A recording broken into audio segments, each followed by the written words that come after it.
Hi everyone, I am Chrissi Kelly from AbScent, and we have Simon Gane with us today. Hello everyone.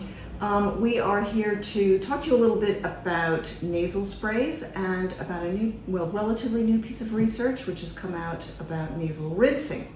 So, Simon, let's first talk about the nasal rinsing. There's this new article came out, I think, at the end of the year. What can you tell us about that? So I feel like we always say that this is an article that has shown that nasal rinsing can prevent SARS-CoV-2, so the coronavirus infection in Syrian hamsters. So you always have to be, we're not Syrian hamsters, you always have to take it with a little grain of salt. We can see this in what we call a model organism that seems to have a lot of similar sort of transmission characteristics. They also get infected with COVID, they also get all these problems, and if you wash their noses with salt water, they don't transmit they don't get severe COVID. So in other words, they were rinsing out the nasal passages of these hamsters, and it was reducing the viral load in those hamsters.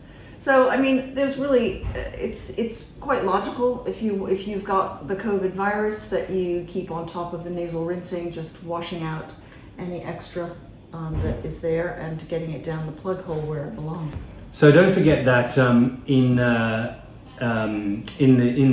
coronavirus infection, a lot of the damage that is done is not done by the virus itself, but by the body's immune response to the virus, to the infection.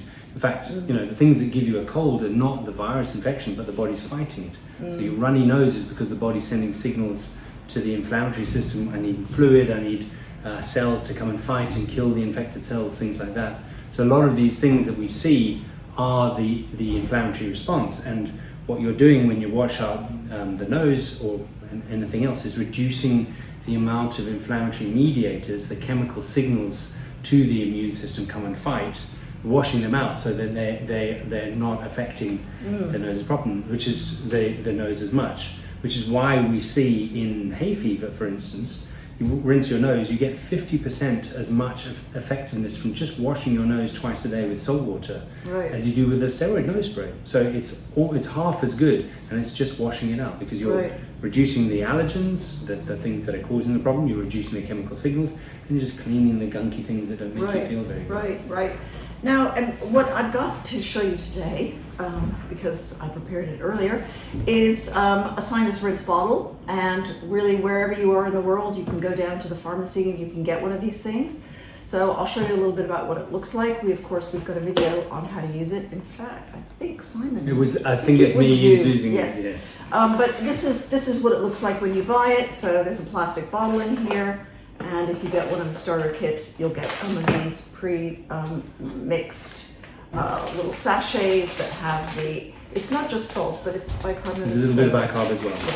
Yeah. So these are pre-measured, but you don't have to buy these. No. You can go on to the NHS website. It's got a recipe for how to make your own.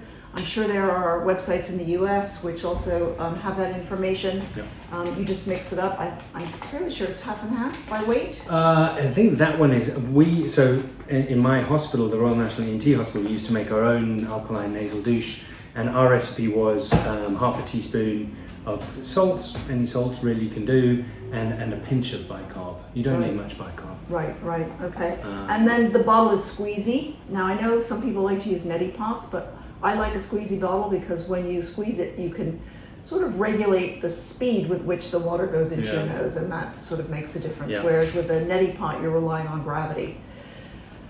So I think nasal rinse bottles. I mean, I wouldn't live without them. You swear by them, don't you? I swear that my patients must get so tired every single time. I'm like, I think everybody should be washing their nose. Yeah. It's like my first spill. I do it.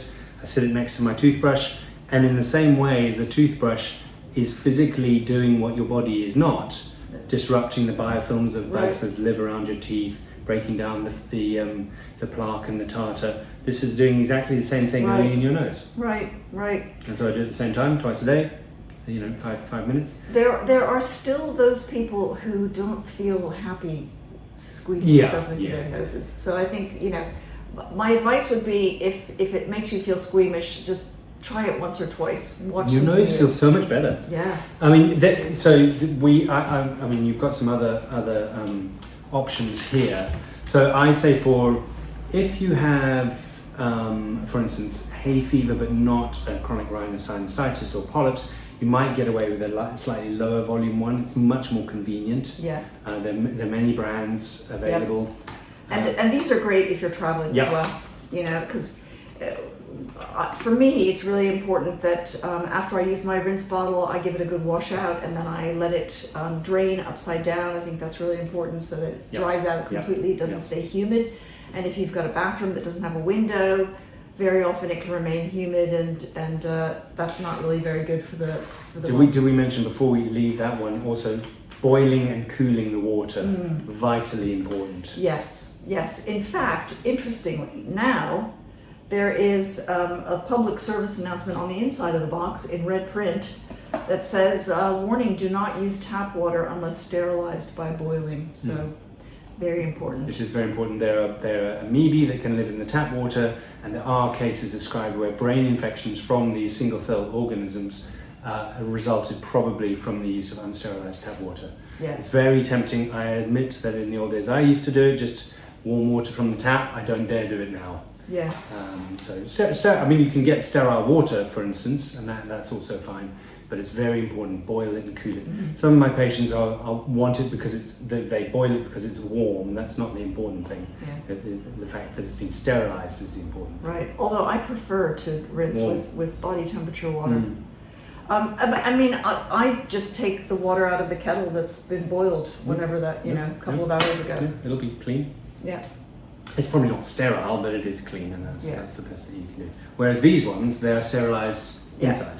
So this kind of thing just looks like that. I don't think you can take that with you on an airplane. It's 100 ml. Oh, look at that. So you could take it with you on an airplane. And you just pump it, and obviously this is 100 ml. That squeezy bottle has 150 ml for one go, whereas this is just however many applications you want to squeak out of it. Yeah. But still, I think it has its benefits. So yeah, I have both. Yeah, and you can get the pressurized ones, which are just a nozzle that you can put in and you just squirt it for as long as you want to squirt. But you're probably only putting 5-10 mils in both sides. Right. And then these ones, you can get the smaller ones, which are a little like the nose sprays that we're going to talk about later, that just have saline in, and they're very convenient for traveling. Yep. They have to be pump actuated. You're not putting that much in, but Yep. it's still better than nothing. Yeah. And again, no drugs, no minimal side effects. And reduce that viral load, whether you've got COVID or whether you've got just a summer cold. Inflammation. I mean, we live in London, one of the most polluted cities in the world. Yeah. Just that. We know that pollution has an amazing effect on all sorts of things, from neurodegenerative diseases to allergies. So And sense of smell. Yeah. I mean, overall sense of smell. Yeah. So it's worth working on keeping your nose clean. Right, keep your nose clean. That's Keep always your nose good clean. advice for everybody. Right, so now I've got some of these smaller boxes of nasal spray. I know that, sometimes people misunderstand and think that they're all more or less the same, but these products are all very, very different. Very. Let's start with this one, which is a corticosteroid nasal spray. So when would you recommend that to your patients, and how does it work? Okay, so it's a corticosteroid nasal spray. There are different ones on the market. Without mentioning the brand name, this one is a slightly older corticosteroid. It's one of the first that came on the market. It is available over the counter and therefore useful. But this one is slightly systemically absorbed. So there are newer ones. Fluticasone is usually the steroid that is in the spray, and those are the ones for preference. They don't get into the rest of the body, they just work. And that's the definition of systemically absorbed. Yes. Just in case anyone was taking notes. So they work in the nose and only in the nose. Once they get outside the nose, they get chopped up by the body and they don't go anywhere else. So you don't have to worry about side effects anywhere else. Steroids are great molecules. They are naturally produced by the body, and they help us manage physiological stress. So injury, healing, those kind of things. And they work as a signal to inflamed cells to just calm down. They work on multiple inflammatory systems, and so we use them to treat inflammatory diseases, so diseases where inflammation has got out of control in the nose or anywhere else. So for this inflammation that gets out of control, hay fever is one definition, one disease that's associated with that, and these are really for hay fever, or what we call allergic rhinitis. Whether you're allergic to something that you get in summer, say grass pollen or tree pollen, classical hay fever, or you're allergic to house dust mite or molds, where you might get more symptoms in winter. People think that's not hay fever just because they get their symptoms in winter, not summer. It's the same thing as far as we are concerned. It's allergic rhinitis, and they're really good for that. And it's been shown that they open the nose, they reduce the inflammation, they reduce the running, the sneezing, the itching. They can improve the sense of smell. And they can even improve the eye symptoms as well, weirdly. Putting a spray in your nose can stop the itching of your eyes. But don't you need to use it a couple of days before you feel any effect? Yes, exactly. So persevere with that if you're finding that it's not working immediately. Yeah, exactly. Unlike some of the other ones we're going to talk about, this is stopping the inflammatory cascade at a much more basic level. So it's not symptomatic treatment. It's almost sort of stepping several steps up to try and stop the whole inflammation from starting. So really good. As I said, these are available over the counter. Stronger ones and ones that are combined with antihistamines are available on prescription. They are probably safe to use without having investigations. If your symptoms are mild and say seasonal and respond fairly well to this, then you can use them off prescription. But anything that's going on for a long time or doesn't respond to this, then you might need to see somebody about that. What would you say to someone who said, I don't want to take those nasal sprays because I've heard that they damage the sense of smell? These ones, I don't necessarily mean this brand or this formulation, but in general. So, if anything, I would expect steroids to improve the sense of smell. There are certain other sprays that basically got taken off the market. One of the famous one was a zinc nanoparticle several years ago now, that was licensed for prevention, which we'll talk about something similar to it, which actually was shown to have smell loss. And this is probably the same thing. People think that these are all the same thing, whereas to me, almost all of these are very different sprays, and it's really important to know what you're taking. And I don't think some of the companies do a very good job of differentiating between them, unfortunately. Right. I mean, when you look at these boxes of nasal sprays, that when you see them in the drugstore or pharmacy, they all look like they're probably doing the same thing. Whereas this one says hay fever relief, and that's safe to use long term and over the counter. This one says sinusitis relief, and that's terrible. ENT surgeons are terrified of those. So that brings us to the next class of nasal sprays. So these are decongestants, and they both have the same ingredient, which you're going to pronounce for me in a moment. But what I think was interesting about this, made by the same company, exact same product, but showing for different uses. It's a bit like headache remedies. You'll see one is for period pain and the other one is for sore backs or whatever. It's all the same thing. All ibuprofen, yeah. So tell us about this product, and why do you have concerns about patients using it or perhaps overusing it? So these are the topical decongestants. This is xylometazoline. You can also get ones that are called oxymetazoline, and several other ones, phenylephrine and things like that. They work on the blood vessels in the nose. So the nose has got a lot of blood vessels in it, and each blood vessel is lined by smooth muscle. And if you stimulate those muscles with certain chemicals, they will contract, shut down the blood vessels, and shrink the lining of the nose. And that can be very useful. I use it when before I do an operation in the nose, for instance. I make as much space as possible. Right. Or if we have an acute infection of a sinus and you need to get it draining as quickly as possible, you use this. Right. But the problem is, if you shut down a blood vessel, that's food and oxygen to the surrounding tissues. So the surrounding tissues start screaming at that blood vessel chemically, going, open up, we're hungry and starving. So that as soon as it wears off, that blood vessel slams open again. your nose blocks, or so it's even worse now. I'm going to take the spray again, shuts down, screaming, opens, shuts down, and eventually the blood vessel just gets so tired of it that it just stays open. And this doesn't work, and you get tissue damage. These probably can taint your sense of smell, and they result in, with chronic use, in something called rhinitis medicamentosa, which, if you speak medical, is rhinitis, inflammation of the nose caused by medication. So decongestant nasal sprays, they do have a role. If I had a cold, I couldn't get to sleep because my nose was blocked. Fine, use this 1 or 2 nights just to get 1 or 2 nostrils open so I can breathe and sleep easily. Even 1 nostril is usually good enough. Yeah, exactly. Because often with unblocking 1 nostril, we've talked about this before, I think there's a reflex between the shoulder and the nose, which if you lie on the armpit and the nose, if you lie on that shoulder, it will block that dependent nostril. That works via this chemical signal or nerve signal to the lining of the nose and the blood vessels in it. But these blood vessels have been shut down by this already, so they'll ignore that reference. Right. So you can lie with your bottommost nostril will stay open if that's the only one. So definitely have a role. You have to know what you're doing. You have to use it, and use it in limited amounts. Yeah. Interestingly, if you use it together with the steroid, the rhinitis medicamentosa seems to be less severe and take longer to come on. So how would you do that? Would you use this first to open things up and then use the steroid? So if I had somebody who was in the middle of their hay fever season, they hadn't taken their antihistamines, they hadn't taken their nasal sprays, they're streaming their eyes, they can't work, they can't study, they're blocked nose, they can't sleep, then we would often use this just to open things up so we can start getting the steroids in over the next couple of days. So acute relief, and then the steroids take over. Right.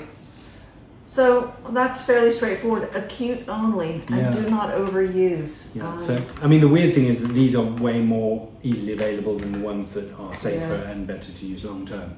And it used to be 10 years ago you couldn't get any steroids over the counter. It was only these horrible things.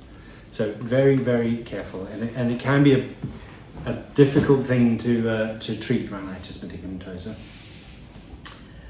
Good. Okay. Thank you. And now, finally, what I've got here are 2 sprays that are neither steroid nasal sprays, nor are they something to decongest, but they are both marketed as something that will be helpful.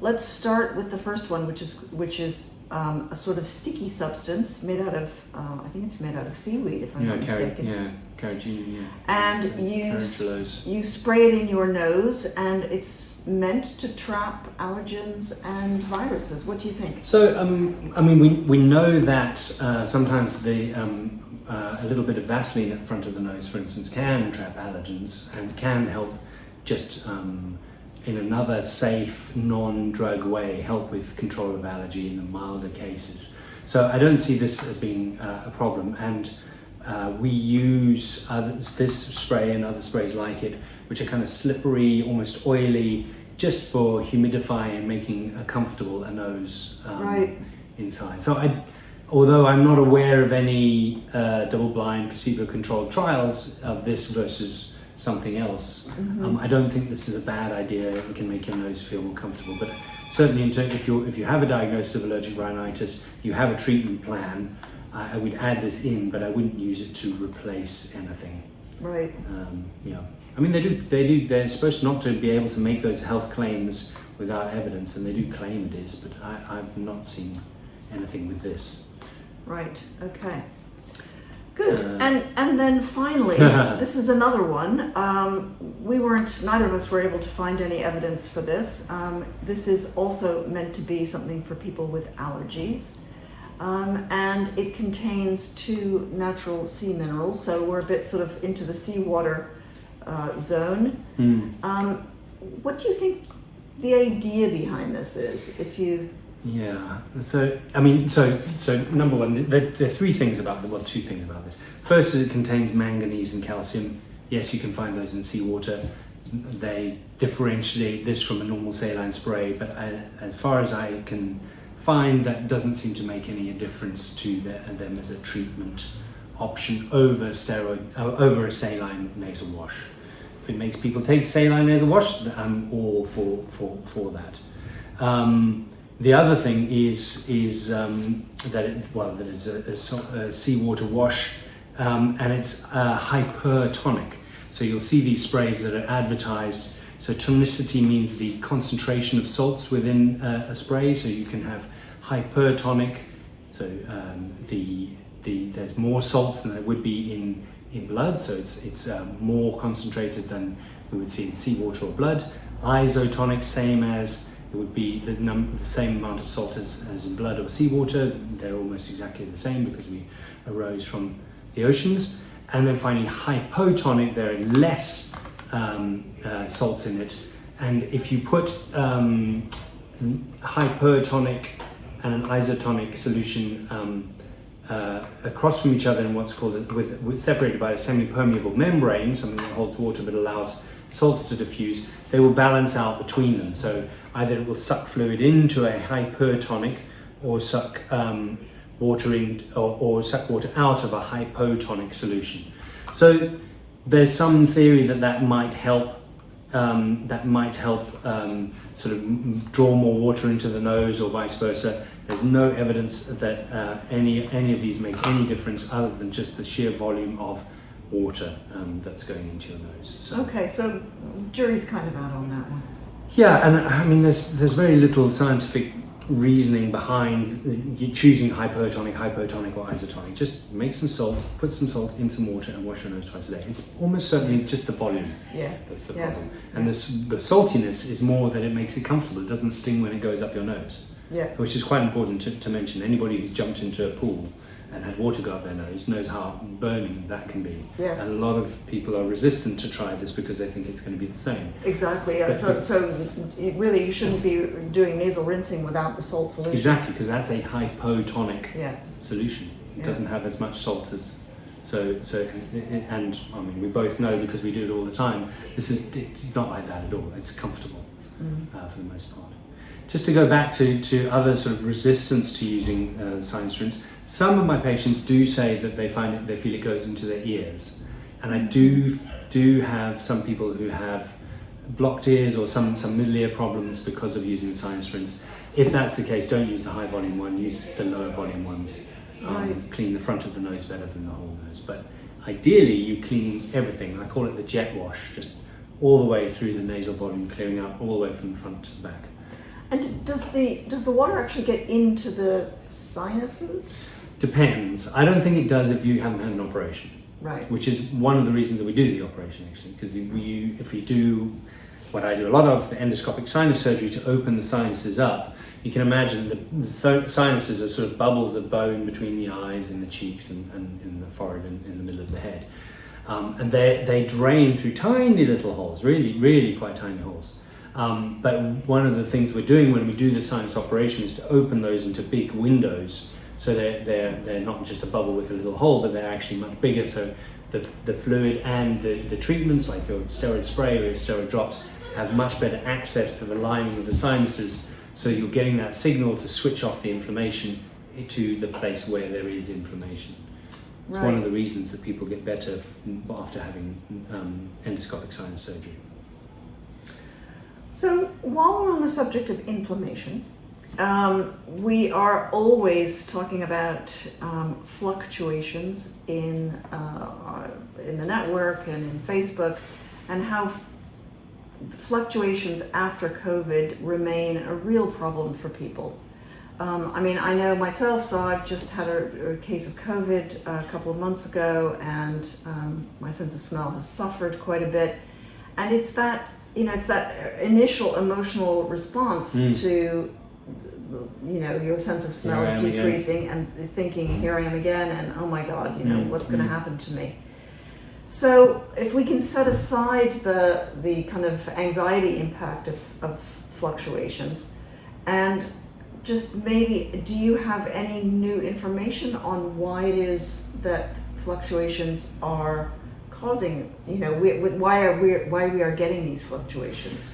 Even in people who haven't recently been infected with COVID. Yeah, I mean, so we've had conversations about whether this is a key feature of post-COVID olfactory dysfunction versus other post-viral, other things. And I think it does seem to be, it's difficult to know for certain, but it does seem to be that if you lost your sense of smell from COVID, you do have much greater swings in your ability to smell. Yeah. But I would say that that's always been a little bit of a feature. People have told me with other smell loss causes that they have good days and bad days. And I wonder whether that might just be true for smell in general. People don't pay attention to their sense of smell. Right. But let's say that it is a feature. There was a recent hypothesis and study suggesting that there may be an ongoing inflammatory process in the olfactory lining, so the lining of the nose that does the sense of smell, which may then be actively blocking the smell from the olfactory nerves from working, rather than, as we've always assumed, just not that many nerves and they're not working particularly well because these supporting cells have been destroyed by the virus. And there's some stories certainly on the network, and you've told me other ones of people who had, for other reasons, or whose sense of smell got better with infections or taking other treatments. Mm-hmm. Certainly in the beginning of the pandemic we suggested trying steroids, which, as we've talked about before, shut down almost all inflammation. They don't seem to make a difference. No. Which you would expect from an ongoing inflammatory process that's hindering recovery. But there are inflammatory processes that aren't particularly affected by steroids, so maybe we're looking in the wrong reason, or maybe there's local processes that aren't affected by steroids, but that's more difficult to believe. I really wish, if it was an ongoing inflammatory process, we're very good at stopping we're very focused on stopping inflammation because it's a great deal of trouble in the nose. So, but that just doesn't seem to be that case. And very frustrating for patients. I know that through my reading about the long COVID suite of symptoms, when you may have heard that there's been a paper just came out, I think of Harvard, that sort of identified 12 cardinal symptoms. Yes. And one of those is smell and taste problems. That there is a fluctuating nature to the long COVID suite in general. And we always think in terms of what might be happening in the nose, but perhaps we should be thinking more system-wide. Yeah. So the smell system is a very delicate network of nerves that are getting inputs from outside, but also inputs from other nerves that are also getting inputs from outside. We've talked about the processing in the bulb before and the processing in the brain. All of these are sort of, our current model is there's a network of nerves that talk between these centers. They can switch things on, switch things off, make things more active or less. And if you have a learned network like that, that sort of processes inputs, and then you lose half of those inputs, that network is going to be really unstable. And so you might find that some input just is weighted much more differently, and it's just because it's sunny outside and the nerves that are picking up increased photons just happen to be putting more activity into this very wobbly network that things work. That's we certainly know that there is a network and that the processing is off. And you can explain fluctuations like that fit a lot more of the findings, I think, than this ongoing inflammation theory. But we don't know. We still don't know. No. And that's why it's really important for patients who are, in any group, or if you're out there on social media, keep your eyes open for surveys that you can fill out, questionnaires, participate in research. As you may know, in the AbScent network, which is our free private platform, we have a research channel, so you can sign up to agree to take part in surveys and things. That's always really helpful. So many people say, what can I do? How can we move this forward? And really, that's the best way, is complete surveys. I know it's boring, but it still needs to be done. So get out there and tell your story. And keep an open mind. We try to. The problem is that there's a trade-off with keeping an open mind and tolerating things that just don't make sense with our current paradigm. Right. We always have to say, well, we might be wrong, we don't know everything. But on the other hand, there's a lot of ill-disciplined thought out there for quick cures and magic interventions. That the worrying thing is that they're being promoted by people who haven't taken the time to investigate them themselves. And if you are promoting something, I think it behooves you to demonstrate that it works in a rigorous way. That's right. And that's what worries me. And a lot of people are very desperate. They want to have their sense of smell back. They're desperate to try and be able to reconnect with the world. And unless you're very careful, people can take advantage of that. Yeah. Well, I've said it myself. I'll try anything.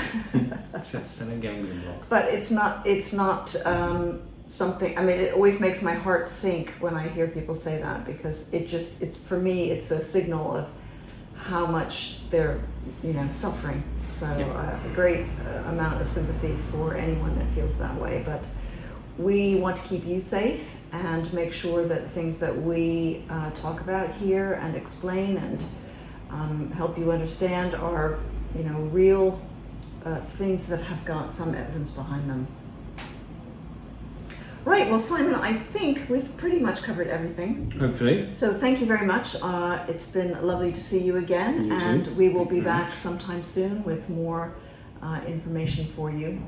So see you sometime soon on the network. Bye-bye, everyone. Bye, everyone.